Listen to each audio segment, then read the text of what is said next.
आज के moral story में स्वजाति प्रेम। एक वन में एक तपस्वी रहते थे। वे बहुत पहुँचे हुए ऋषि थे। उनका तपस्या बल बहुत ऊंचा था। रोज वह प्रातः आकर नदी में स्नान करते और नदी किनारे के एक पत्थर के ऊपर आसन जमा कर तपस्या करते थे। निकट ही उनकी कुटिया थी, जहाँ उनकी पत्नी भी रहती थी। एक दिन एक विचित्र घटना घटी। अपनी तपस्या समाप्त करने के बाद ईश्वर को प्रणाम करके उन्होंने अपने हाथ खोले ही थे कि उनके हाथों में एक नन्ही सी चूहिया आ गिरी। वास्तव में आकाश में एक चील पंजों में उसे चूहिया के दबाए उड़ी जा रही थी और संयोगवश चूहिया पंजों से सूखकर गिर पड़ी थी। ऋषि ने मौत के भय से थर-थर कांपती चूहिया को देखा।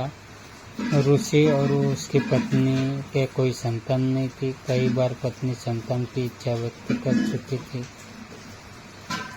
ऋषि दिलासा देते रहते थे। ऋषि को पता था कि उनकी पत्नी के भाग्य में अपनी कोख से संतान को जन्म देकर मां बनने का सुख नहीं लिखा है। किस्मत का लिखा तो बदला नहीं जा सकता, परंतु अपने मुंह से ये सच्चाई बताकर वे पत्नी का दिल नहीं दुखाना चाहते थे। यह भी सोचते रहते कि किस उपाय से पत्नी के जीवन का यह अभाव दूर किया जाए।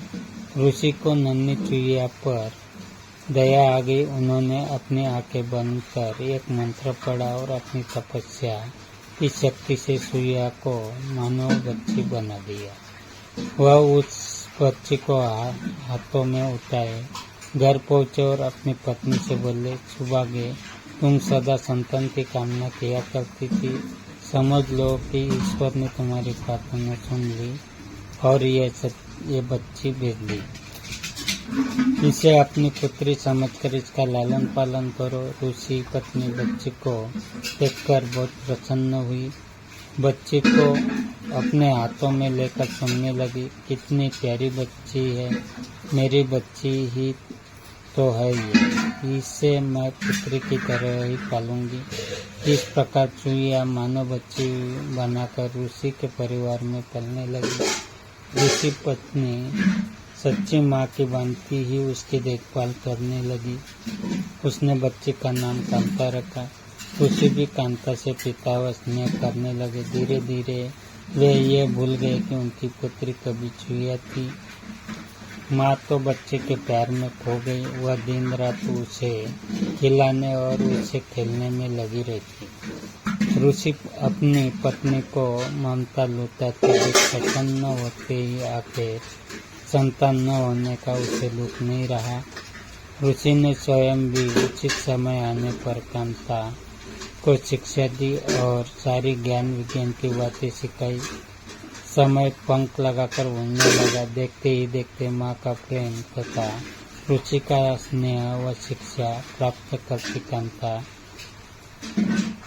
बढ़ते बढ़ते 16 वर्ष की सुंदर सुशील योग्य युवती बन गई। माता को बेटी के विवाह की चिंता सताने लगी। एक दिन उसने ऋषि से कह डाला, सुनो, अब हमारी कांता का विवाह योग्य हो गई है, हमें उसके हाथ पीले कर देने चाहिए। तभी कांता वहाँ पहुँची। उसने अपने केशों में फूल गूंथ रखे थे। चेहरे पर यौवन दमक रहा था। ऋषि को लगा कि उनकी पत्नी ठीक कह रही है। उन्होंने धीरे से अपनी पत्नी के कान में कहा, मैं हमारी बिटिया के लिए अच्छे से अच्छा वर ढूंढ निकालूंगा। उन्होंने अपने तपोबल से सूर्यदेव का आह्वान किया। सूर्य ऋषि के सामने प्रकट हुए और बोले, प्रणाम मुनिश्री, कहिए आपने मुझे क्यों स्मरण किया, क्या आज्ञा है। ऋषि ने कांता की ओर इशारा करके कहा, यह मेरी बेटी है, सर्वगुण सुशील है, मैं चाहता हूँ कि तुम इससे विवाह कर लो। तभी कांता बोली, तात, यह बहुत गर्म है, मेरी तो आंखें ठंडिया जा रही है, मैं इनसे विवाह कैसे करूँ, न कभी इनके निकट जा पाऊंगी न देख पाऊंगी। ऋषि ने कांता की पीठ थपथपाई और बोले, ठीक है, दूसरे और श्रेष्ठ वर देखते हैं। सूर्यदेव बोले, ऋषिवर, बादल मुझसे श्रेष्ठ है, वह मुझे भी ढक लेता है, उनसे बात कीजिए। ऋषि के बुलाने पर बादल गरजते और बिजलियां चमकाते प्रकट हुए। बादल को देखते ही कांता ने विरोध किया, तात, यह तो बहुत काले रंग का है, मेरा रंग गोरा है, हमारी जोड़ी नहीं जमेगी। ऋषि ने बादल से पूछा, तुम ही बताओ, तुमसे श्रेष्ठ कौन है? बादल ने उत्तर दिया, पवन, वह मुझे भी उड़ा कर ले जाता है, मैं तो उसी के इशारे पर चलता रहता हूँ। ऋषि ने पवन का आह्वान किया। पवन देव प्रकट हुए तो ऋषि ने कांता से ही पूछा, पुत्री, तुम्हें यह वर पसंद है? कांता ने अपना सिर हिलाया, नहीं तात, यह बहुत चंचल है, एक जगह टिकेगा ही नहीं, इसके साथ गृहस्थी कैसे जमेगी?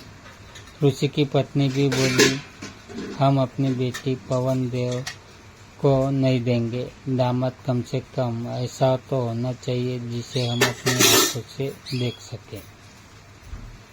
ऋषि ने पवन देव से पूछा, तुम ही बताओ कि तुमसे श्रेष्ठ कौन है?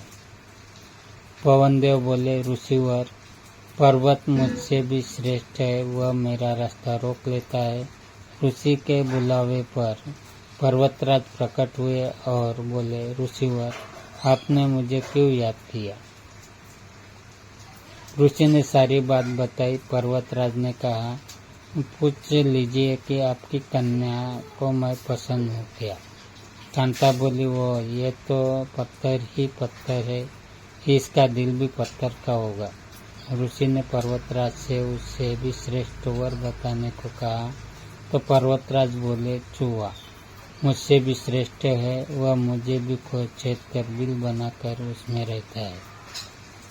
पर्वतराज के ऐसा कहते ही एक चूहा उनके कानों से निकलकर सामने आ कूदा। चूहे को देखते ही कांता खुशी से उछल पड़ी, तात, मुझे ये चूहा बहुत पसंद है, मेरा विवाह इसी से कर दीजिए, मुझे इसके कान और कुछ बहुत प्यारे लग रहे हैं, मुझे यही वर चाहिए। ऋषि ने मंत्र बल से एक चूहा को तो मानवी बना दिया, पर उसका दिल तो चूहा का ही रहा। ऋषि ने कांता को फिर चूहा बनाकर उसका विवाह चूहे से कर दिया और दोनों को विदा किया। इस कहानी से सीख, जीव जिस योनि में जन्म लेता है उसी के संस्कार बने रहते हैं, स्वभाव नकली उपायों से नहीं बदले जा सकते।